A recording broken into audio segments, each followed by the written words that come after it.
Glad you could join us on this Shabbat or whatever day you're watching this message. We're glad that you are hanging with us as we begin, as we go through the Torah in a year on the Jewish calendar. We're beginning the scroll of Numbers this week. And I asked my friend Tim Mackie to get us started on the book of Numbers. So I interviewed him over Zoom, and he gave us a lot of great information in the interview about how to understand the book of Numbers, how to read the book of Numbers, and it's going to set us up for an 8-week series on this incredible book, which is really in Hebrew not called Numbers, but it's called the Wilderness, because that's where they spend all of their time.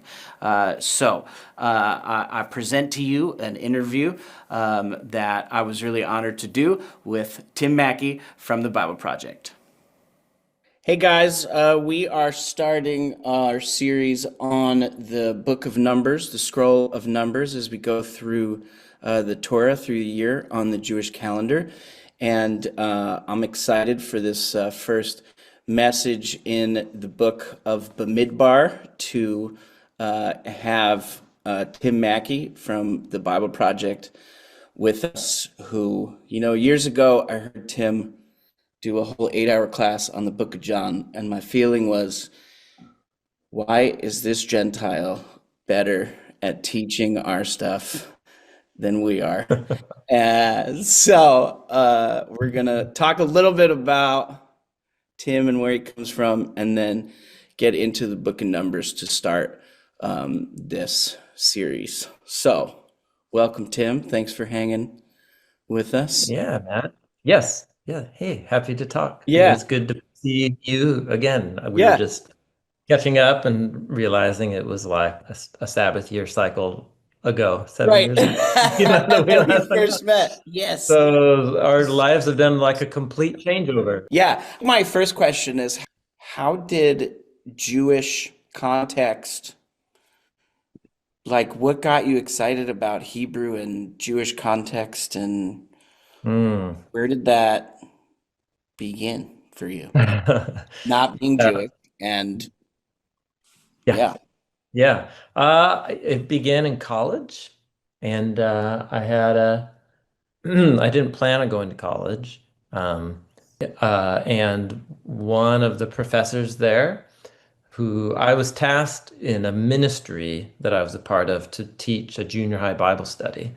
And I didn't know anything. I was pretty new at following Jesus. And so I was motivated to take Bible classes. And so I ended up, just by God's grace, sitting in the classroom of two professors um, who were just absolute Hebrew Bible nerds for everything, Hebrew Bible and Jewish cultural backgrounds, but with different angles. One from kind of a more literary, art, poetic type of approach, and then another from a really like language, historical, kind of rigorous approach. Mhm. And Carl Kutz and Ray Lubeck. And they just spun my whole view of the universe. I just fell in love with biblical literature in general. And I did learn Greek first. But I discovered I had an aptitude for languages that I didn't know I had. And so I majored in biblical studies and biblical languages. I was in my early 20s. I didn't know. I just thought it was the coolest stuff.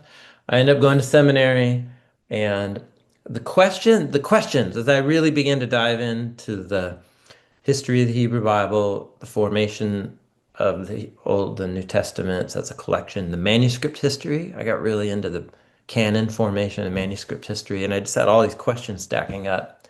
And the only way to get at them was to go to a program where you were given like a really robust skill set in ancient Near Eastern history, ancient Israelite, everything, Second Temple Judaism.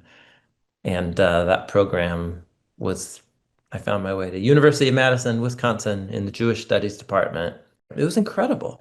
And so, but you could major and learn Hebrew and be steeped in Jewish texts from ancient Israel all the way forward. So it's just remarkable. And there were Jewish and Christian students and teachers, and it just was this really stimulating environment. It was kind of outside my normal circle in church, Christian seminary world, and it was just a fantastic experience. Right. So ever since then, the New Testament is obviously Second Temple Jewish literature. Everything about it is steeped in what was generated out of the Hebrew Bible. And so I'm a Christian. I read the Bible as a unified story that leads to Jesus Messiah. But in my mind, it's just like there's no way to explain anything about the Christian faith without reference to um, how it all started, with Moshe Rabbeinu. I think one of the first things really connected with was that you guys that the Bible Project produced was the video series on the Shema. And if people watching don't know, which come on, you should know, the Bible Project is all over the place. You can get the Bible Project app. You can find them on YouTube and Instagram and everywhere. And it's not just those videos. The podcasts are amazing. The classroom are like free seminary classes. The discussions that you and John have about making the theology behind the video. You guys are such a funny combination of the way you interact with each other, and John's like the everyman question Yeah, asker. yeah. And is he the one behind the development of the videos and all that? Oh, yep, yeah. And all the years I was in graduate school, he was developing employable skills. Right. And he in advertising and documentary filmmaking, he did a lot of different stuff in media world. Yeah. And he found his niche in starting business, creating short animated explainer videos for clients in the tech world mostly. So he would go spend a Huh. week with whatever, a group of whatever from a business and just ask a zillion questions to help him and usually them understand what it is they make or do. That's so funny. And then he would distill it into a little 2 to 3 minute video and put it up on YouTube. And it was advertising for them, but also a way to show how what they're doing contributes to the world and that kind of thing. So it's cool. And it was early YouTube days. Right. And so early 2000 or mid 2000s in the first decade. So anyway, he was many years into that business, kind of bored with the subject matter. And so when I moved back to Portland to teach at a seminary and as a pastor here in town, he approached me with the idea of, hey, I have the studio, we make these videos. Would you ever want to make videos about all the stuff that you think is cool about the Wow. Bible? Because he and I met back at that college. We met all the way back in college. And so we Okay. knew each other back then. Our wives, the women we dated and married were friends. And so Oh we yeah. had stayed in touch all along. So we had lively discussions going back all those years ago. Right. So he's brilliant and, he plays dumb, but what his brilliance is in learning how to identify what he doesn't know, actually, and then saying Right. it out loud, which most of us are too embarrassed to Right. constantly admit how much we don't know. Right. He has no shame. And Well, very Jewish. uh, yeah, right. Yeah. Anyway, he's just wonderful. So No, it's kind of knowing what like, question to ask is huge. and Yeah. then restating it, constantly Right. restating everything that he's hearing me say. Right. And then I'm like, no, no, that's not. Or I'll Yeah. be like, well, that's what you heard me say. I think that's actually Right. not, Right. Right. that's incoherent. So he helps me Right. identify even Right. gaps in my own thought Right. through dialogue. So it's like having the best student ever, but as your Yeah. friend, and you just Yeah. talk about everything. And so there you go. So That's now we recorded, 500 plus hours over the years of just talking about the Bible. it's so it's so Trying great. to provide something for everybody, you know, Yes. everybody And on their journey. our congregation gives to the Bible Project every year because I said to my Oh, board, like, wow. um, Oh, thanks, we're man. using all of their resources. We should probably help them make more. Oh, wow. And I would Cheers. encourage Thanks, man. anybody. um, who's watching or takes from the Bible Project to support. All right, so we're doing a book of Numbers, Hmm. which we know is Bamidbar, the wilderness, Yeah. which I think is already that by itself. I think a lot of Bible readers don't connect the Mm. importance of it being called the wilderness. You know, Mm. the old joke is the only math I do as a rabbi is the book of Numbers, but you know, Yeah. um, but wilderness makes so much more sense. Yeah, yeah. Um, and I'm like intrigued by the idea recently that seems to me that Numbers and Deuteronomy were unnecessary books Mm. Mm. because we were supposed to go from Egypt to Mount Sinai, from Mount Oh, Sinai to the Promised Land. yeah, right. But then the Yeah. wilderness is like, all right, you're judged for the 40 days of spying out the land, bringing an evil report. So 40 years in the wilderness. Mm. And then Deuteronomy is the words or the law again a second time. So Hmm. it has to be reiterated right before we go into the land. But if we just did what we were supposed to do, like Numbers and Deuteronomy wouldn't even be there. Yeah, no, it's a great point. I mean, you could imagine, oh, here's my dog. But he was sleeping in my lap, and now, of course, he's starting to get a Yep, little yep, restless. His name's Pippin. Uh, You could imagine that Moses probably would have had some words to say before they went into the land, but um, he also fails along with the people in the right, wilderness, and so even the fact that he dies before they go into the land is a sign of everything that went wrong in Numbers. right. So Numbers, well, can I just say in the wilderness, or I'm just gonna say Bamidbar, but it means Yep, in the wilderness, yep, because that's the appropriate name. yep. The wilderness appears way more times in the book than the census, which happens in chapters 1 and 26, which are really important, but they're not load-bearing the way the wilderness is. Anyway, you're right. It's unfortunate. Moses said it could have taken 11 days. That's what he says at the beginning of Deuteronomy. You're like, how did 11 days become 40 years of just bad news? But it did. And this is the human condition, apparently. Yeah. Yeah. Well, What's so the transition from we talked about in Genesis and Exodus and into Leviticus? There's like Genesis ends with the word Egypt, and then Exodus is about Egypt, and then yeah, Exodus ends yes. with Moses can't go into the tabernacle, and then Leviticus is all about how you get into the presence of God. Yep. So what's the transition from Yeah. Leviticus? What's great is actually you can do that same. I mean, it's as if the Torah is designed, intelligently. You can do Right. the same thing with Leviticus and Bamidbar, the first and the last lines, compare them, and it's really fruitful. So actually, can I share my screen? Yeah. So this is just a little situation. This comparing the opening sentences of both Leviticus and Numbers with each other. Mm-hmm. Um, so what's interesting is Leviticus opens up. The Lord called to Moses, spoke to him from the tent of meeting. So the from there is speaking to the crisis at the end of Exodus, that Moses is outside the tent, even though the goal was that he speaks with his people or one of the priest or whatever in the tent. So that from is signaling the problem from the end of Exodus.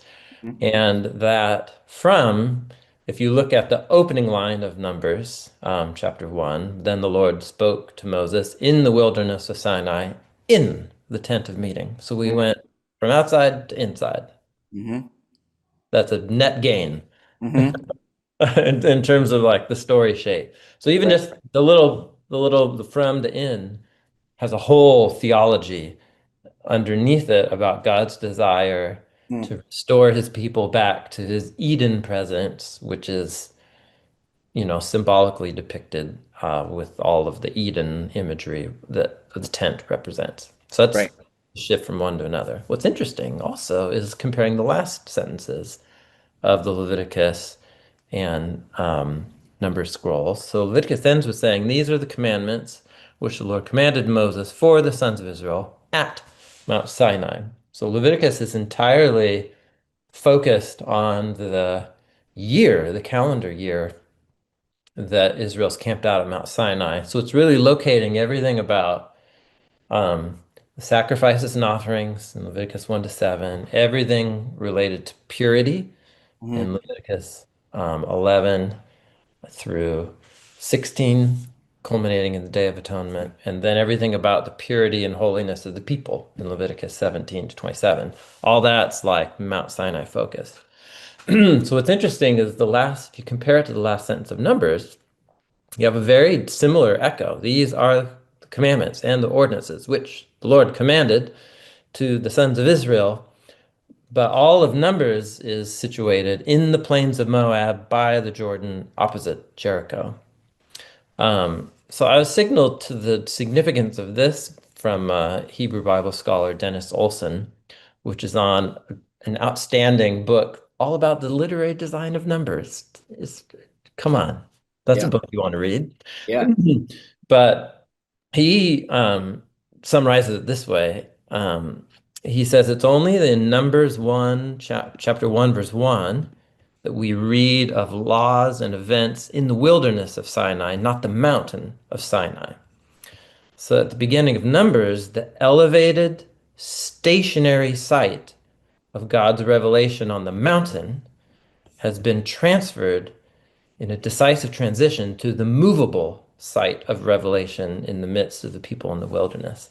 It was very significant in terms of the theology of the Torah. The Sinai did represent this kind of stationary Eden-like opportunity for Israel, Mm. for them to be in God's presence uh, and to receive His word and command, just like Adam and Eve received the word of God that was for life in the garden. Right. Um, but the goal isn't um, to have them stay there forever. The goal really is to get them ready to go live in the Eden-like land of the promised land. Right. And so there's all at the end of Exodus, the glory cloud that's over the mountain moves down over the tabernacle. And so Numbers begins, and the opening chapters are all about creating the mobile camp of Israel as like a mobile Eden, Right. with uh, the camp, the tent in the center, but then like the Levites and all of the priests like around the ring and all the stuff about the design of the camp and then the orderly design of the tribes. Super cool stuff going on there. Right. But it really is about saying it's like a mobile Sinai, and Sinai itself was an image of heaven and earth meeting in the presence of God's people, that is Eden. So now it's like a mobile Eden that is mobile Sinai. And the opening and closing sentences really kind of signal that. So that's a really cool way to kind of summarize what Right. Numbers is about. It's getting Eden slash Sinai in the middle of the people, and it's mobile on their journey to the promised land. But to get from A to B, they have to go through the midbar. That Well, is and then Deuteronomy is the law again in the plains of Moab exactly. Yes, that's right. So before they go in. That's how it Yeah. builds. Which I love too. I never really thought about. You said in some of the Exodus materials that the Exodus event is what we all think of in terms of Passover. Hmm. But we always do in the Passover Seder, we do four cups, but there's actually, and there are the four I will statements in Exodus 6, verses 6 and 7. Hmm. I will bring you out of Egypt. I will deliver you. I will redeem you. I will make you my people. But there's a fifth, verse 8 is the fifth I will statement. Hmm. And it's intriguing. There's discussions on why there is not a fifth cup in the Talmud. But one of the reasons they wanted a fifth cup is because some guys just wanted to drink more wine because the fourth cup is the last cup. So we just wanted to drink more. But there's a fifth I will statement, and the fifth I will statement is I will bring you into the land that I promised to Abraham, to Isaac, Hmm. to Jacob. Yeah. So Yeah. the idea that the Exodus event doesn't actually end till Joshua chapter 5, Hmm. which is something you pointed out, Yeah. um, Yeah. was just, and it's intriguing to me because in Joshua chapter 5, it's a replay of Exodus 12 when they circumcise, make sure everyone is circumcised to eat of the Passover. And then in Joshua 5, he circumcises everyone who is not circumcised in the wilderness. And then they celebrate Passover. Come on. But that also means that we Yeah. didn't celebrate Passover in the wilderness. Well, Numbers has some interesting little story about that. We don't have Yeah, we don't have time except to say, what if we're out of town on a work trip? right, Um, what right. chapter is that in? That's 9. I think it's Numbers 9. Yeah, chapter 9, exactly. Yeah. Or what if you've touched a dead body? Actually, that's it. Yeah, It's what if you've touched a dead body and yeah, you have corpse impurity. And right, then they're like, but also let's say you're out of town on a work trip. And right. um, Isaac Sheni. yeah, totally. So they're already meditating on the festival calendar. Um, but yeah, the Passover feast proper goes unmentioned, which is super Well, interesting. and also if all the people born in the wilderness, so that's 20 years and younger, Hmm. or 20 years and older were already circumcised, but anyone younger than that was not. That means they didn't, even if they celebrated it in some way, they couldn't eat of the Passover lamb or Yeah. participate. Yeah. So it's not until, but I feel like that makes more sense to me now because it's like, Hmm. well, the point, Passover wasn't over. Oh, sure. Still Yeah, yeah, yeah. That's get right. into the land that God promised to Abraham, to Yeah, yeah, Isaac, and exactly. Jacob. So it never really says in Numbers Yeah. that they didn't, but then Joshua seems to indicate, well, of course we didn't because we weren't in Eden yet. We had to get Yeah, to yeah. Eden to celebrate Mm, all the things that God, which makes the wilderness an even more mm, interesting. mm, The number 40 is judgment and how mm, all of those things play into mm, kind of all through the patterns of mhm. scripture. It, Yeah, but yeah, I heard you say in one of the podcasts that I listened to recently that the wilderness, that Bamidbar is like a pre-exile before they even go into the land. yeah, exactly. That's right. So the Yeah. pattern is flipped from Hmm. usually Hmm. it's like you go in or we're in Eden and then we're sent the garden and then we're kind of cast out to Eden and then Cain goes east of Eden into the wilderness. Hmm. So somehow it's a reverse order that we leave Egypt, go to Mount Sinai, which is in the wilderness. Yeah. We're like exiled first, Hmm. then we Hmm. go Hmm. into the promised land, Hmm. right? So is that a Hmm. is the pattern? And of course, we're exiled again in Babylon, but that's Hmm. yeah. Hmm. What's is there a significance in your mind to a pre-exile before we go in? Yeah, yeah, yes. Maybe just one little note. The prophet Ezekiel, in his condensed, kind of revisionist history of the covenant storyline in Ezekiel chapter 20, he does this retelling of Israel's story from Exodus to his day. And it's all, and all these cycles. But when he gets to the moment of Israel being exiled in the Babylonian exile, he calls the exile the wilderness of the nations. So he explicitly, well, metaphorically, actually, Right, not right. literally, he literally metaphorically describes the long Babylonian exile and then all of the, the terrible aftermath that he can see coming. He calls it a wilderness, as it were, going back into the wilderness. So he likens the wilderness to an exile, but it's after their time in the promised land. Yeah, so whoever designed the Torah is trying to help us see um, that even Israel's entry into the promised land was preceded by a cycle of garden to exile. And in a way, to think about, even though Mount Sinai is at the pivot, at the very center, it is a re-gardening, as it were, of Israel. And that's so much of what Numbers 1 through And 10 is that's all about. one of my favorite, Nat, the way you tell the story throughout all your stuff is Mm. the mountains are where heaven and earth meet. Yes.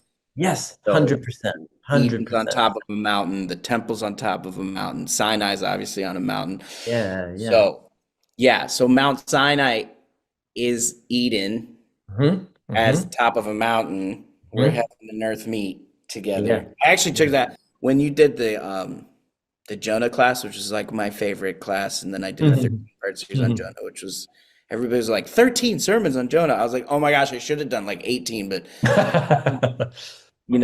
that was the little chart that you drew out in that class about Mm. Hebrew poetry and the three-part design of the Yeah. Yeah. sky, dry land, Yeah. and See. sea being Yeah. far Yeah. away, as far from the sky as you could get. Yeah. That Yeah. has totally transformed the way that I read the Bible Yeah, because man. I see it everywhere in terms Yeah. of every time heaven, earth, every time Mhm. something happens on a mountain, every time they go far away on the sea, like it Mhm. just changes. Mhm. So as we've been preaching through I first ran into that in Mhm. Jonah, Mhm. um, but then as we've been going through the Torah, it's just it's Mhm. everywhere. So Carmen Yeah, Imes did the exactly. Here, thing. let's riff on that a little bit. Yeah, So, if you think on like a vertical axis from high to low, you've got heaven, which is actually, as Solomon says, even the heavens of the heavens can't contain you, the creator God. right, But heaven as an image of God's above and beyond transcendence is right often associated with God's presence than the land, than the sea or under the earth, and the sea is as far as you right, can get away. That's a vertical axis. right. The Eden and the Genesis 1, the 7-day creation narrative, sets up Yeah, that all of creation's patterned on that.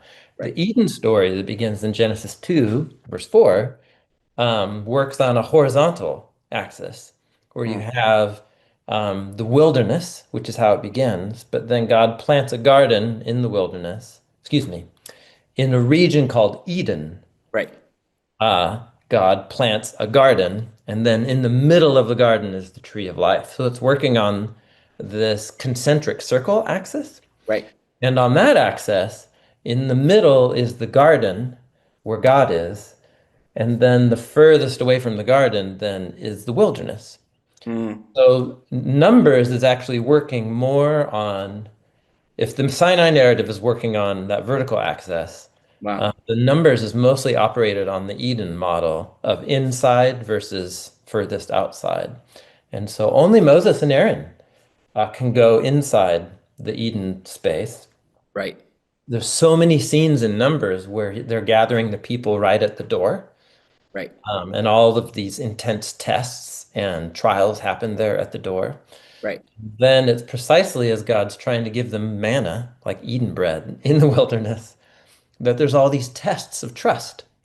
So it's this kind of flip of the Eden story where God brings Adam and Eve, he brings the human out of the wilderness where he made them into the garden, and there they're tested with regard to food. And Numbers flips it, where now they're have the Mm, garden in their midst, but they're in the wilderness, and they're having all these Eden tests of their trust in God and whether they'll listen to the word. wow. Yeah. So it's a cool way. It speaks again to the creativity of the biblical authors, which doesn't mean they're making it all up. They're like, right? They're passing on their family history, but they're shaping the stories with these patterns to help us, readers of later generations, grasp the meaning for us, right? Of like, to help us begin to read our lives in terms of these stories too. Yeah. Numbers is fantastic. That Yeah. is in the wilderness is Yeah. fantastic. Yeah. Yeah. Yeah. Yeah. So Carmen Imes did the thing in the Exodus classroom on the Bible Mhm. Project, Yeah, yeah, yeah.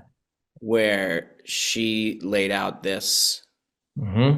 idea that there were desert travels in Genesis and into Exodus. And then from Exodus 19, we're totally at Mount Sinai or around Mount Sinai until Numbers chapter 10. Yep. And then there's wilderness on both sides of Mount Sinai because it takes like a month and a half for them to get from Egypt to Mount Sinai. Um, Mhm. and then it's supposed to only take 11 days to get from Numbers chapter 10 to the Yeah. promised land, but it takes 40 is a 40-year detour, which feels like a way you could describe my life, actually, the last 40. I'm only 46, so that's but then what she also pointed out was within on both sides of Sinai Mhm. are these repeating Yeah, like yeah. events in this like big chiastic structure that you Mhm. can kind of point them back. And I had never noticed. I mean, I noticed that we have no water on both sides, and we need quail on both sides, and we need Mhm. manna on both sides. Um, but she also made the point that the numbers side of Sinai seems more important in the Mm. sense that It's higher stakes. we should know better now. Exactly. We didn't Exactly. know before Sinai. Right. That's right. Like the whole like the 13 attributes of God, Mm. Moses is revealed something that was never revealed before in 34, Mm. Exodus 34. I am a compassionate God, the whole gracious and slow to anger and Mm. which the long nose thing, the hot nose and the Yeah. Yeah. Isn't that like my great? favorite thing. Um, but nobody knew that before. Now we know. Hmm. And Hmm. so it's like the other side makes it, yeah, I like higher stakes Yep. is Yep. um Yeah. Higher stakes because the whole premise of Israel's existence is that they are his covenant partners, right? At the foot of Mount Sinai, Exodus 19, the kingdom of priests, yeah, a holy nation. Um, segula. I could work with a Measure. lot of different people groups because the whole land belongs to me, but you are my precious possession to be my priests. Right. So God's invested significantly in this group of people representing his character faithfully. Right. And there's three wilderness tests before Mount Sinai. It's water, food, and water in Exodus 15 to 17. And they don't do very well. The Israelites don't trust very well. But Right. God's pretty generous. Like he doesn't really get that mad. Actually, he does get mad about the manna. Right. But even then, he just like gives them another chance. Right. On the other side of Mount Sinai, which is what you're noting, things get more intense.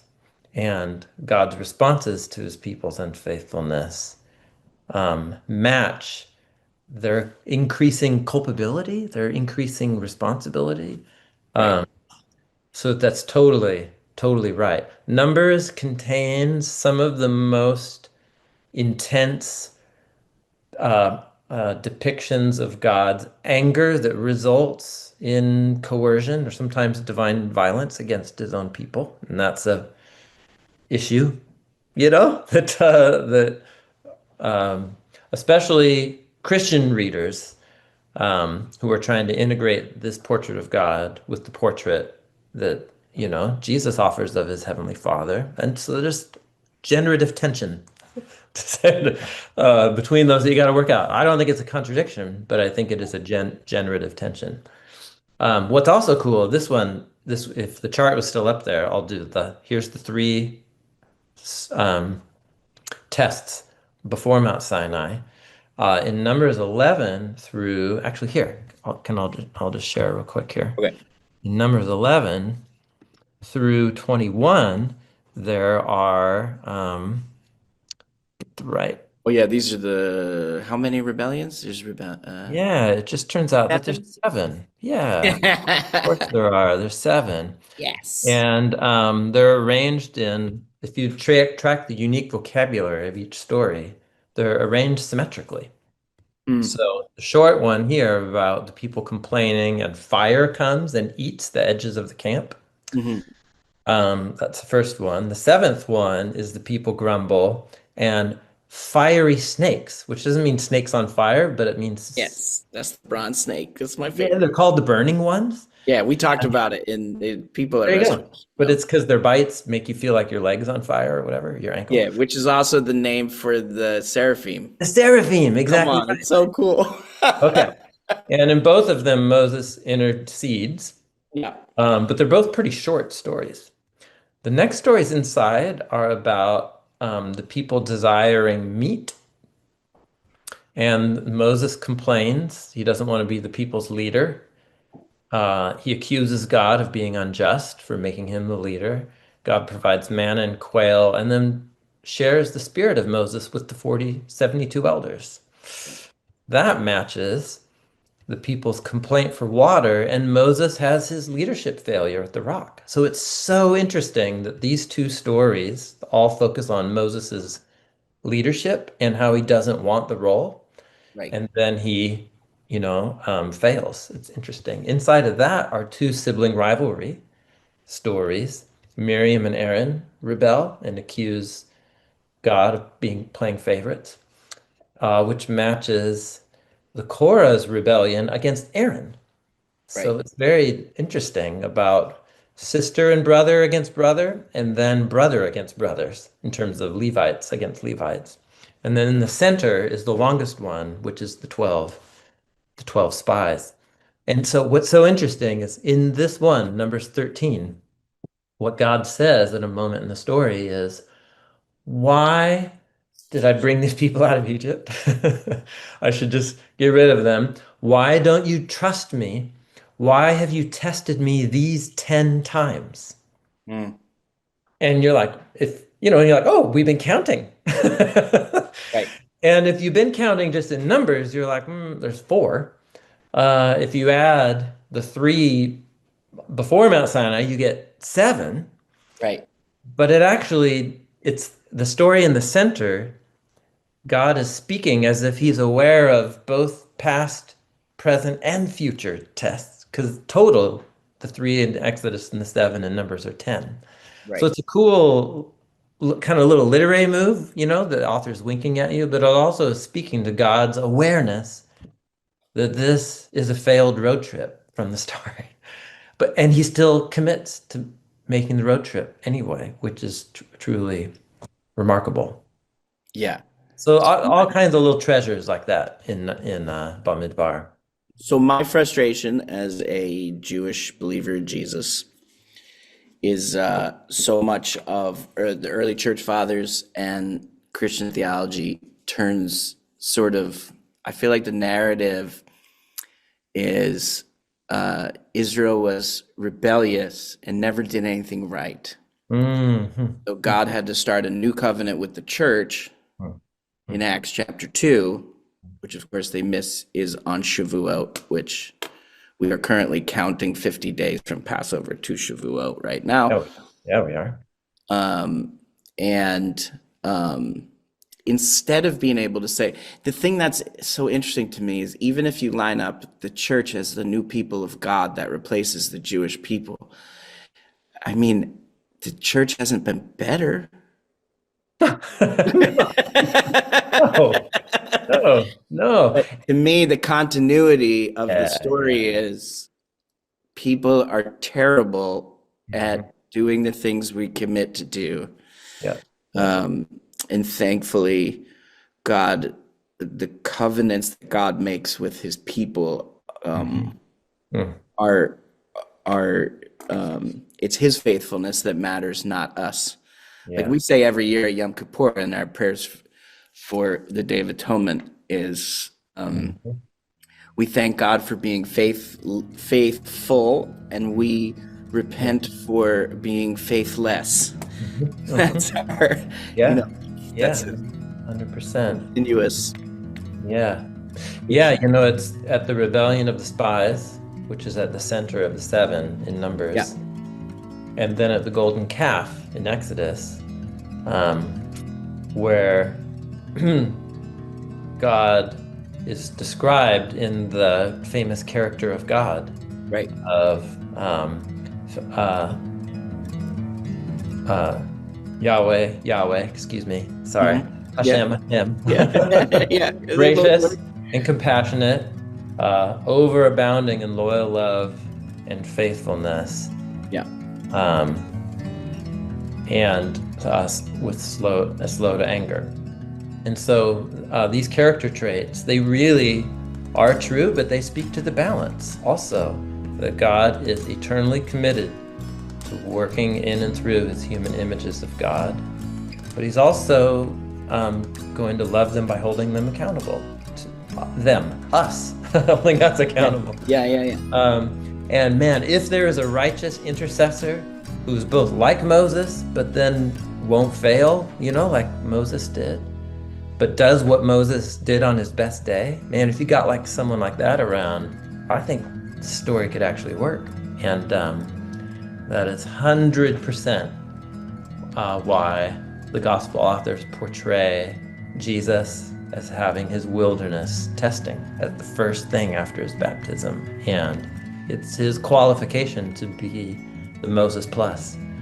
Which is 40 days long, and he goes backwards from the promised land through the Jordan River into the wilderness. Yeah, you got it. Yeah, exactly. And he goes from the wilderness through the Jordan River into the promised land, just like Israel. Yeah, it's brilliant. So it's also a good reminder of the messianic thrust of even a book like the fourth scroll of the Torah that really is pointing to a resolution of the story of God and his people.